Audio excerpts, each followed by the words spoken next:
Сәлеметсіздер ме, құрметті YouTube көрермендері. Менің каналыма жаңадан қосылған оқырмандар, қош келдіңіздер. Бүгін мен сіздерге көктемдік торттарға арналған тюльпан гүлдерін жасап көрсететін боламын. Менімен бірге болыңыздар. Видеороликті соңына дейін тамашалаңыздар.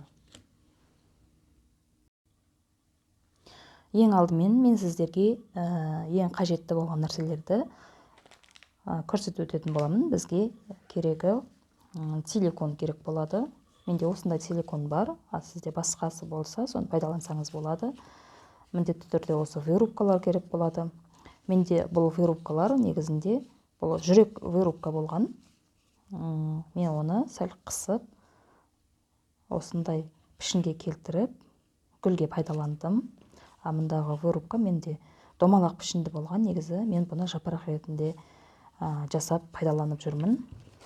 Содан соң осындай ленталарымыз керек болады. Арнайы бұл бізді проволоканы ораймыз. Бұл лента проволоканы жақсы ұстап тұратын болады. Біздегі проволока өте қатты емес, жіңішкерек проволока керек болады. Енді бастаймыз.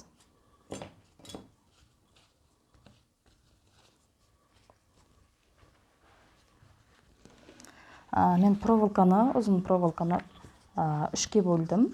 Бір проволоканы. Қазір бізге 6 лепесток керек болады. Ақтан жасаймын.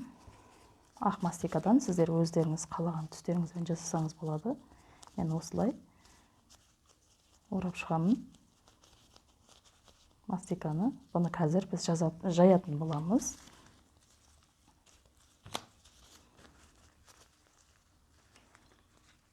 Бірінші бәрін орап шығып аламын. 6 штук, 6 дана.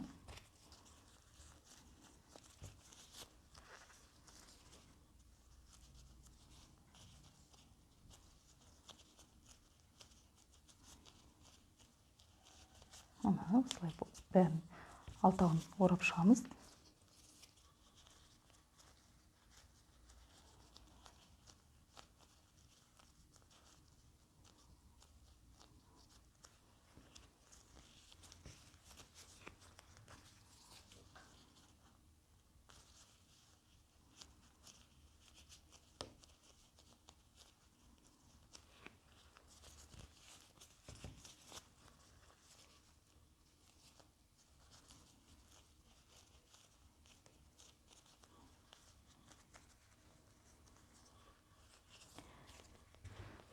Енді біз осы орап шыққан мастикаларымызды жаямыз.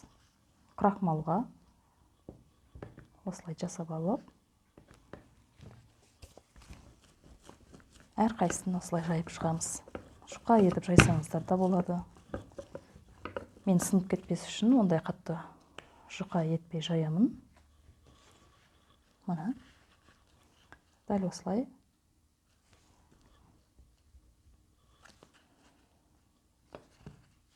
кесіп шығарамыз. Мына 6-ын солай жайып жасап аламыз.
Міне алтауын жайып шығардық.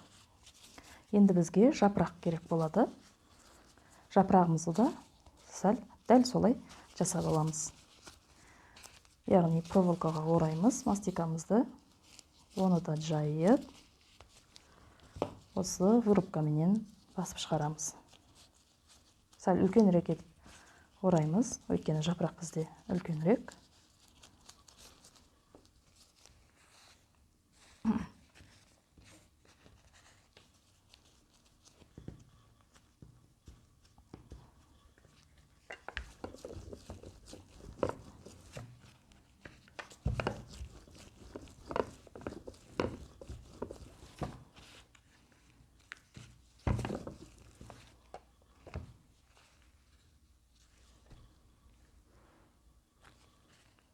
Міне жапырағымызды да жасап алдық.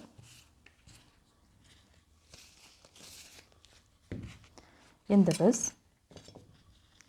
осы силиконменен арасына қойып басып шығарамыз. Бірінші жапырақты жасап аламын. Жапырақты да осылай жасай беремін. Сіздерде басқа силикон болып жатса, басқаны пайдалануға болады.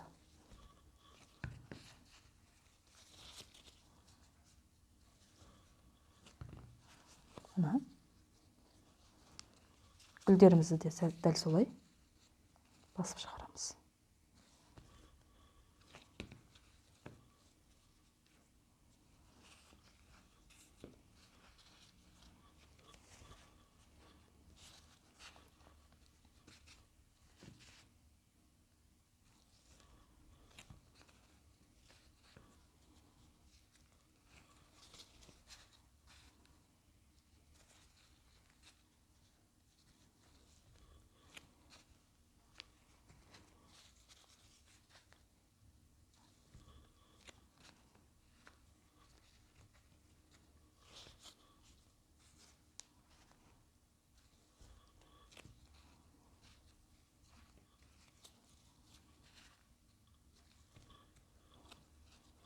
Міне біз барлығын басып шығардық, жасап алдық. Енді біз бұны қатыру, яғни бұл мастика өздігінен бірден өздігін ұстап тұрмайды. Біз бұны қатырып қоюымыз керек болады. Мен көбіне бір күн қатырып қоямын. Сіздер кешке дейін қатырып қойсаңыздар да болады. Ол үшін мен жаңағы жасаған гүлдерімнің әрқайсысын осылай кішкене ғана қайырып, түзу етіп емес, осылай қайырып, көрініп тұр деп ойлаймын, осылай. Содан соң дәл осылай қайырам. Осылай қатыратын боламын. Мен осы жұмыртқаның лотогын қолданамын. Енді сіздер өзіңіз қарайсыздар.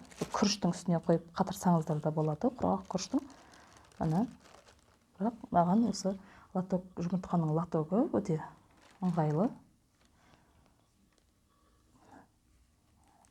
Әрқайсысын осылай қайырып, осылай қатырасыздар.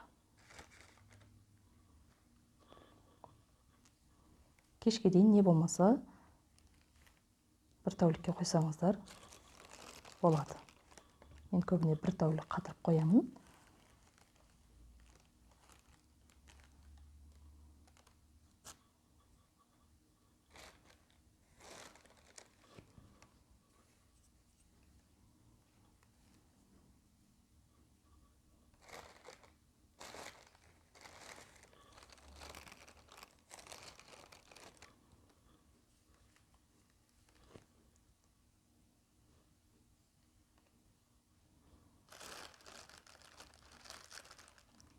Жапырақты да дәл солай жасасаңыздар болады. Бірақ қатты қайырып жібермеңіздер. Өйткені ол бір-біріне байлаған кезде сынып кетуі мүмкін. Осылай сәл ғана қайырсаңыздар болады. Мінекей. Енді осы лотокты кешке дейін не болмаса бір тәулік қатырып қойсаңыздар болады. Енді мен алдын ала дайындаған осы гүлдердің әрқайсысын әр лепестогымен алдын ала қатырып қойғанмын. осыны сіздерге енді бір-біріне жалғап орап көрсететін боламын. Міне бір тәуліктен кейін осылай дәл осылай қататын болады. Енді осыны осылай түзу қалпына келтіреміз. Міне осылай болып шығу керек.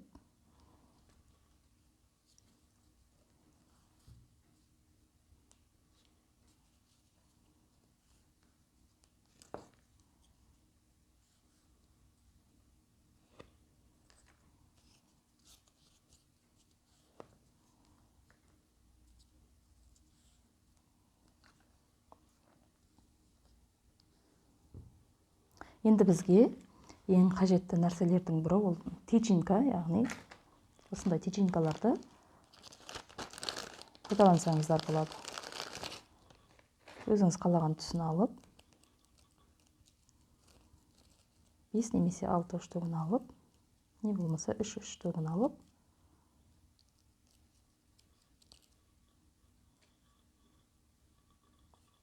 осылай ортасынан орайсыздар. Бұны проволокаға ораймыз. Мына осындай проволокаға.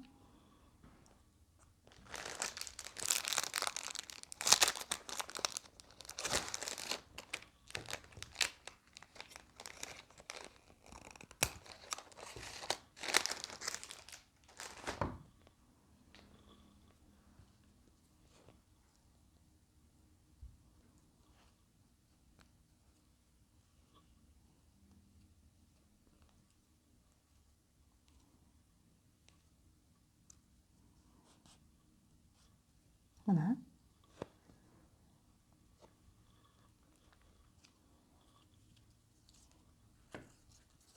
енді орап бастаймыз.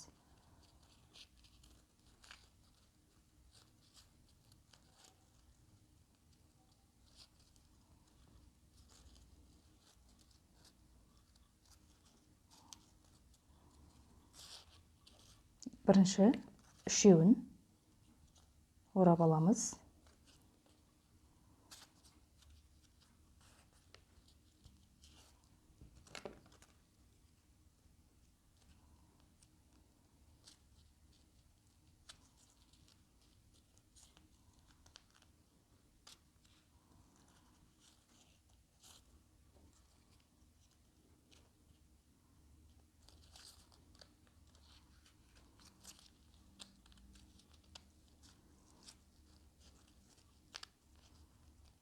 Міне үшеуін жақсылап ораймыз. Жылжып кетпеу керек.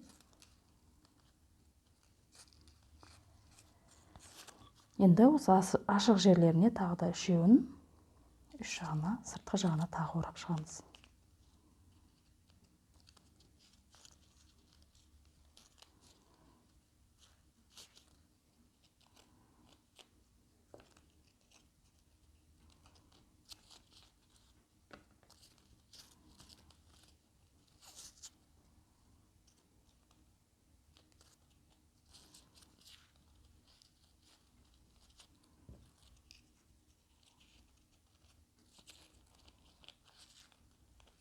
Осылай, міне гүліміз дайын болады. Сәл қолымызбен жөндеп, осылай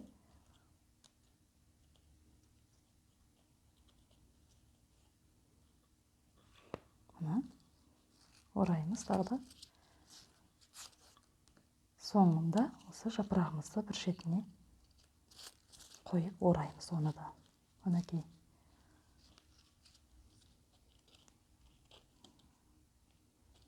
Міне осылай орап шығамыз. Қаласаңыздар, қысқа етіп алсаңыздар да болады. Тортыңызға байланысты. Не болмаса осылай ұзынынан жасасаңыздар да болады.